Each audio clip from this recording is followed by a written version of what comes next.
We're just reaching the end of our July 4th weekend here, so it's time for my July updates where I'm going to talk about what I did or what happened during the month of June and about what we've got coming up in July. There's a lot of interesting things both that happened and that are coming up. I also took some downtime, some of it scheduled vacation time, some of it due to getting sick. I'll talk about that in a few moments. But first, I want to fill you in on a few of the really the most important things, at least as far as I'm concerned, the things that are kind of extending the range of what it is that I'm doing. So in June, I signed up with Google. They'd invited me to become a provider on what they call helpouts. And with helpouts, you schedule some time with an expert or a practitioner or some sort of coach in some sort of skill set. In my case, it has to do with philosophy, of course, and how to apply it, how to study it, how to make progress in the field. And you get a one-on-one interaction with them through Google Hangouts. So this offers me the capacity to really work from just about anywhere that has a reliable internet connection and do one-on-one work with people who want to study philosophy, figure out how to apply it within their own life, set up a program, all those sorts of things. So I've put a link to that below, and I might talk about that a little bit more later on in this video.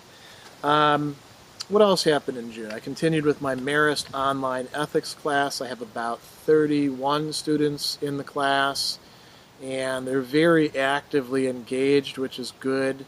A lot of forum discussions. They seem to be learning the material quite well, which I'm happy to see. I did a little bit more work on my Aplerno existentialism class, which is still not entirely ready for prime time. I'm kind of babying this a bit, perhaps a bit more than I ought to, but I want it to be, I want to have all the things in place before I release it. And then I took a vacation. We went out to the beach in Montauk for about a week, which was very relaxing and really enjoyable. My wife and kids, we all had some good downtime together, had some good seafood. Just being in the beach environment and walking along the ocean and the ocean air is wonderful, sort of a rejuvenation. Then we got back here, and then I came down to Lyme's for the second time in my life. And unfortunately, I started getting the rash on my leg. And, usually Lyme's looks like a big bullseye, and it didn't look like a bullseye, but my wife was getting kind of concerned, so I went to the emergency room, and they looked at it and they said, no, it's not Lyme's, it's actually MRSA. So they misdiagnosed it, and they gave me the wrong antibiotic for it. And after about 3 days, it wasn't getting any better, and I did start seeing the big bullseye, and I said, yeah, I better get this checked out. So I called my doctor, and they said, yeah, come in on the weekend, on a Friday just before they closed, and the doctor looked at it and said, yeah, definitely Lyme's disease. We got to put you on the antibiotic for that. And that has been kind of debilitating because unlike many of the infections that you can get where they give you an antibiotic and might make you feel sick, screw up your intestines a little bit, doxycycline makes you feel nauseous a lot of the time, makes you really tired, run down. And I had this before, so I knew what to expect, and I knew I wasn't going to get quite as much work done as I had hoped. So that's still going on. I'm still going through the course of treatment. I have a couple more weeks, I think, to take the pills. But I did do some things. I had a talk recently at the library as part of the Glimpses of Existence series. This one was on Lev Shestov, a very important but underrated existentialist philosopher, a Russian Jewish guy who had to leave Russia shortly after the communists took over, the Bolsheviks, and went to Paris, and then was very influential in the Paris scene. Influenced people like Georges Bataille, Nu Husserl, Camus mentions him, although disparagingly, in The Myth of Sisyphus, and there were a lot of other people who were affected by him. I did a few punk rock philosopher show segments, supplying some clips where we were talking about different philosophical topics, primarily Hegel. And I did some videos, or rather released videos that I'd shot beforehand, because I knew that during the vacation time I was going to want to have some material ready. So some of them were core concept videos, mostly on W.D. Ross's intuitionist moral theory, coming from his book The Right and the Good. And those I was actually shooting for my Marist ethics students, because I wanted them to have these little, you know, almost soundbite, videos that they could use as they're working their way through this material. I did a few half-hour Hegel videos, not as much as I would have liked, but illness kind of prevented that. And I did do one video. I was surprised how popular it's become, on 10 philosophical works that I would bring to a desert island. So I think I may do some more of those sort of 5 or 10 works or ideas or things like that down the line. I'm not exactly sure when or what ones I'm going to do, but I'll talk a bit more about that. I spent a good portion of the time actually rereading large parts of Jacques Lacan's corpus, because I'm working on a book chapter for a book that is going to be on ethics of subjectivity.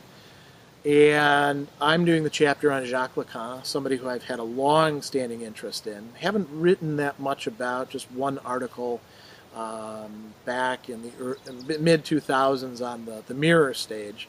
But somebody who I have been meaning to do some academic writing on for quite some time, in part because I actually was in a Erasmus Institute summer seminar for faculty members led by Alistair McIntyre back in 2005, and it was centered on, it was called Practical Rationality, Rational Choice Theory, Thomas Aquinas, Jacques Lacan. And when I saw that title and the call for participants, I said, "Well, this is exactly what I want to do," because I'm really interested in the Aristotelian Thomist tradition.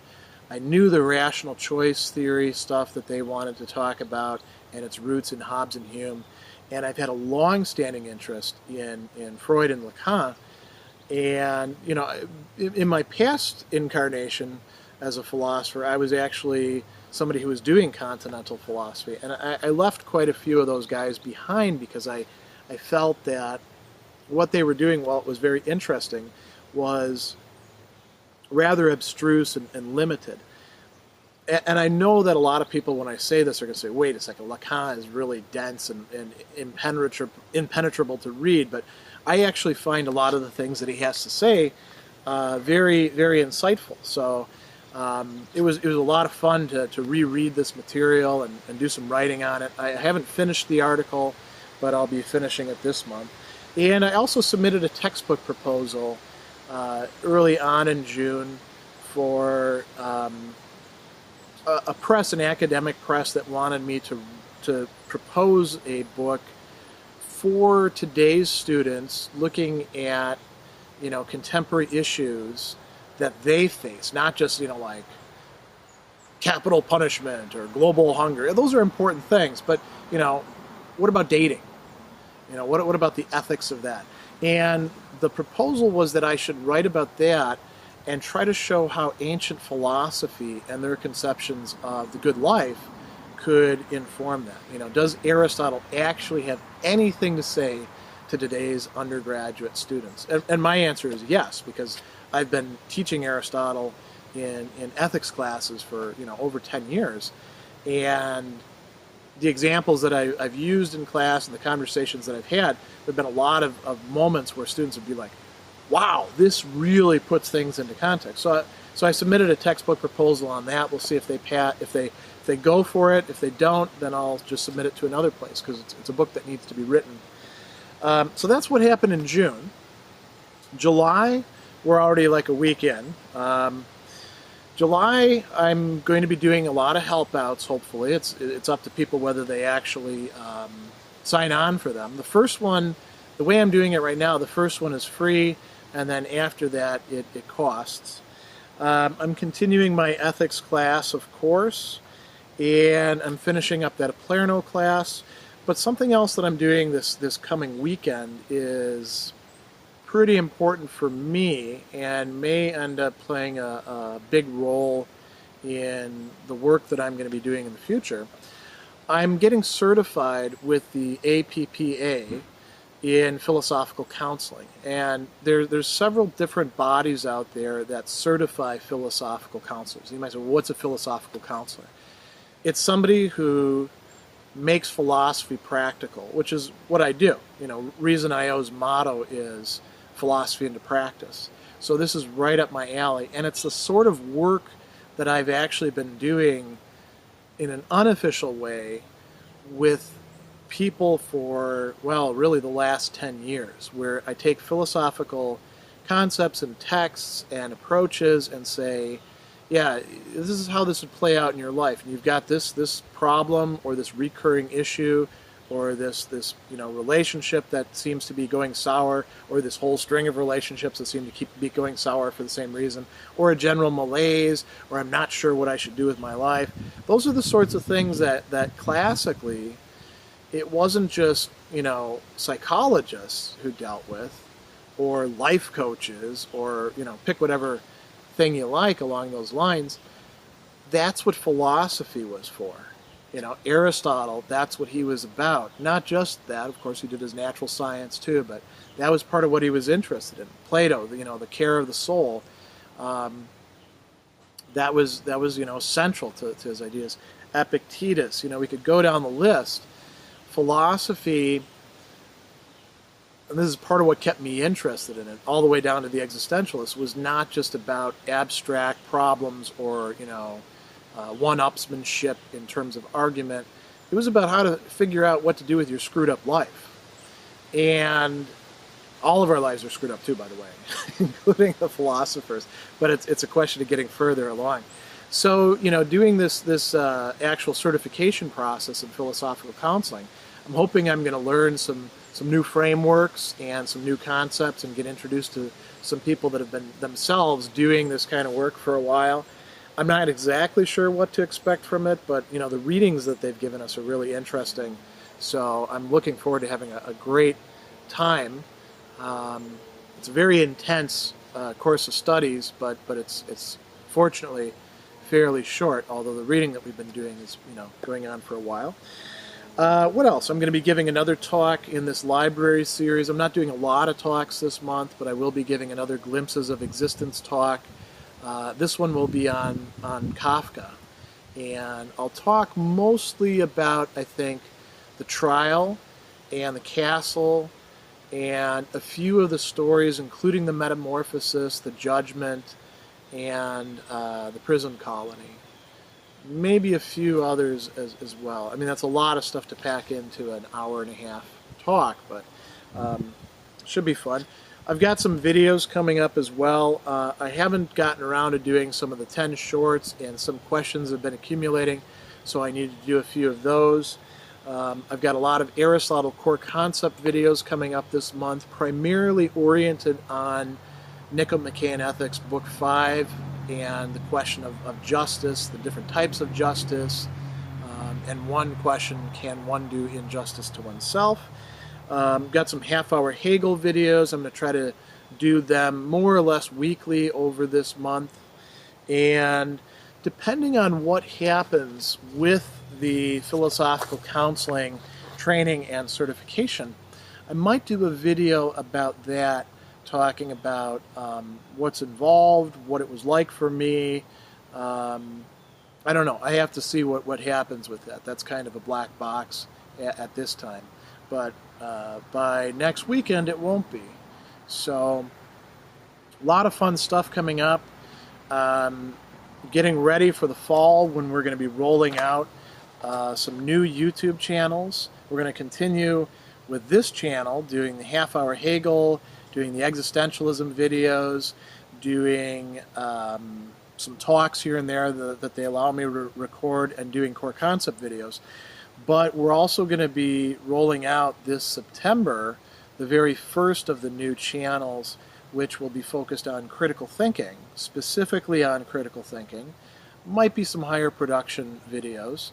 And then we've got some other channels coming up as well. We're going to do one for ethics, we're going to do one for history of philosophy, we're going to probably do one for philosophy of religion, but we're going to be doing it in a kind of staggered form. And that way people who are interested in one particular area or want to use the videos for, say, a class or for training purposes will be able to do that. So that's what we've got coming up in July. Been kind of a big month. I'm still a little bit slow because of the Lyme's and the antibiotic that they've got me on, so I'm pretty low energy right now, but I'm really excited about what we've got going on.